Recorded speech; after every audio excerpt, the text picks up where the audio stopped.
नमस्कार मंडळी, मी वेदांगी. तर आज सॅटर्डे होता, सुट्टीचा दिवस होता, म्हणून नाश्त्यामध्ये मी छान असे बीटरूटचे धपाटे केले आणि त्यासोबत हिरव्या मिरच्यांचा ठेचा केला. आणि मग ऊन पडलं होतं दुपारी, तर आम्ही वॉकसाठी निघालो. आमच्या घरामागे माउंटेन्स आहेत, त्याचं व्ह्यू खूप सुंदर दिसते.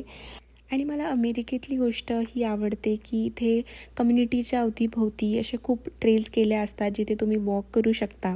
आणि जे पेट वॉकर्स आहेत त्यांच्यासाठी असे बिन्स अवेलेबल केले असतात जागोजागी, जिथे ट्रॅश बॅग्स पण मिळतात. म्हणजे जे पेटचं वेस्ट आहे ते तुम्ही उचला आणि त्याच्यात टाका आणि अवतीभोवतीची जागा स्वच्छ ठेवा. पार्क्समध्ये काही जागा असतात जे लहान मुलांच्या खेळण्यासाठी बनवल्या असतात स्पेशली. आणि असे लायब्ररीज पण असतात बुक्सच्या, जिथे फ्री बुक्स मिळतात. तुम्ही तुमचे बुक एखादी जी वाचलेली आहे ती इथे येऊन ठेवून द्या आणि इथून नवीन एखादी बुक घेऊन जा वाचायला. इथल्या अशा काही गोष्टी मला खूप